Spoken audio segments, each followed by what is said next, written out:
India की तारीख़ में दो म्यूटिनी हुई हैं जिनको गदर कहा जाए तो पहला गदर जो है वो 1857 का है और दूसरा 1946 का, जिसको रॉयल इंडियन नेवी म्यूटिनी कहते हैं।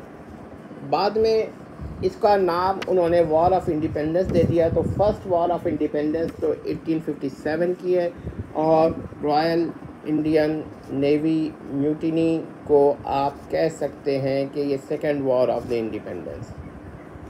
बहरहाल दोनों ही नाकाम हुई। लेकिन हमारा मसला ये है कि आखिर क्या वजह है कि फर्स्ट वॉर ऑफ इंडिपेंडेंस में पंजाब का जैसा बड़ा ज़रख़ेज़ सूबा वो न्यूट्रल रहा। आइए इस पर हम थोड़ी सी बहस कर लें।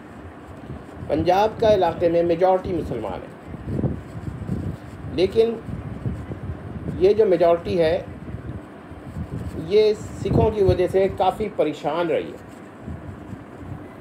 मसाजिद को अस्तबल बना देना, मसाजिद को गुरुद्वारे बना देना, और उसके बाद अगर कुछ नरमी भी की जाए तो वो इस किस्म की नहीं थी कि मुसलमान जो हैं वो बहुत ही ज़्यादा खुश रहें, उससे बहुत परेशान थे। ऐसी सूरत में जब रणजीत सिंह की हुकूमत ख़त्म होती है और उसके बेटों की हुकूमत शुरू होती है और उसके बाद ईस्ट इंडिया कंपनी वहाँ पर कब्ज़ा कर लेती है, तो मुसलमानों को किसी हद तक फ्रीडम मिलती है। वो निजात दहिंदा देखते हैं ईस्ट इंडिया कंपनी को। पॉइंट नोट कर लीजिए कि इतना जुल्म हुआ था और उस वक्त मुसलमानों की ये हालत इंटायर इंडिया में ये थी कि कोई मदद को इनके नहीं आ रहा था। तो जब सीधी सी बात है कि जब आप एक शख्स, एक कौम, बल्कि हम इसे ब्रिटिश नहीं कहेंगे बल्कि कंपनी रूल कहेंगे कि एक कंपनी आई, इसे हम नहीं कहेंगे ब्रिटिश राज आया, अंग्रेज़ आए, हम ये नहीं कहेंगे। अंग्रेज़ तो हम 1857 के बाद कहेंगे, या हम कहेंगे कंपनी आई है अंग्रेज़ों की। एक कंपनी आई थी, उस कंपनी ने इनको फ्रीडम दिया है। मसाजिद इनकी क्या कहते हैं, बादशाही मस्जिद का उन्होंने लिहाज किया है और भी मसाजिद का लिहाज किया है। तो हम ये कहते हैं कि मुसलमानों को सुकून मिला। यही वजह थी कि इन्होंने 1857 की गदर कहिए या जंग आज़ादी कहिए, हमें इससे कोई मसला नहीं है, इसमें अहले पंजाब ने हिस्सा नहीं लिया। बल्कि बास कहने वाले तो कहते हैं कि सिख हजरात भी रणजीत सिंह और उनके बेटों की हुकूमत से बाज़ खुश नहीं थे और यही वजह है कि उन्होंने भी कोई ख़ुद हिस्सा नहीं लिया। तो ये पंजाब का साइलेंस बिला वजह नहीं था। Why Punjab did not participate in the first war of independence और in the Indian sipahi mutiny? क्या वजह? उसकी वजह यह है, यह जुल्म और सितम है। और आप देखिए कि दिल्ली बराबर में था, इसने कुछ नहीं कर पाया। नवाब वो जो बंगाल का था काफ़ी दूर था, ये कुछ कर ही नहीं सकता था।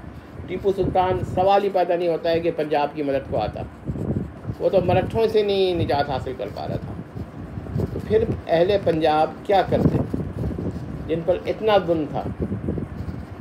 और यही नहीं था, इसके जुल्म और मज़ालिम ये सरहद और कश्मीर तक थे। और कश्मीर आज तक जो कुछ हुआ है कश्मीर में, ये इसकी इब्तिदा सिखों से हो या ना हो, रणजीत सिंह से ज़रूर हुई थी।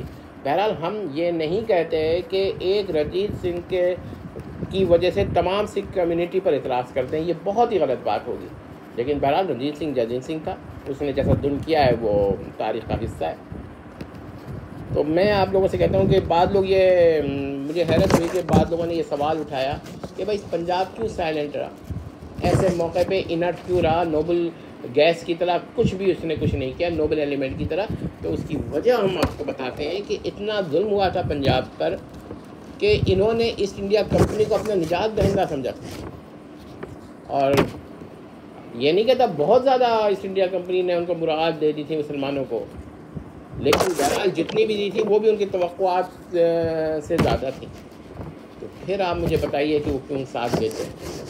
तो जो लोग तारीख़ को इस तरह लिखता है निगाह से देखते हैं कि भाई पंजाब ने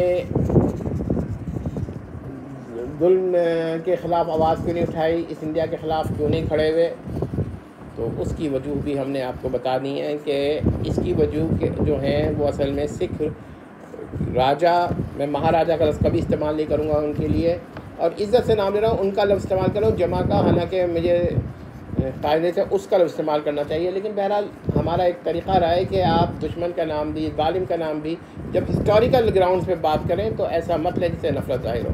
बहरहाल हम ये कहते हैं कि महाराजा का लफ्ज़ नहीं इस्तेमाल होगा, राजा का लफ्ज़ इस्तेमाल होगा।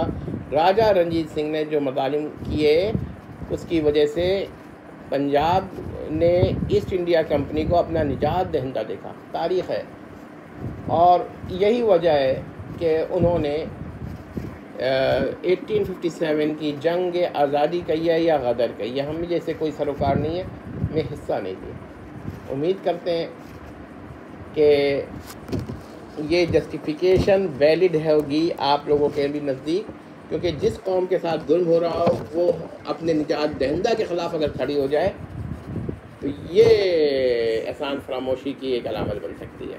लेकिन आज इसी पंजाब में ऐसे लोग हैं जो मुसलमान होने के मुद्दाई हैं और वो ये कह रहे हैं कि रणजीत सिंह जो है वो, या राजा रणजीत सिंह जो है वो बड़ा अच्छा था, और उसके बाद के कुछ नरमियों को लेकर वो दलील बनाना चाह रहे हैं। ये तस्लीम नहीं होगा, और मैं उन हज़रत साहब से, जिनका मैं जिक्र एक दफ़ा कर चुका हूँ, बार बार नहीं करूँगा, उन साहब से मैं ये कहना चाहता हूँ कि महाराजा का लफ्ज़ इस्तेमाल मत कीजिए, ख़ास 10 लाख किताबों में ये मौजूद हो। आप राजा कह सकते हैं, कोई महाराजा लिखने से कोई शख्स महाराजा नहीं हो जाता। वस्सलाम।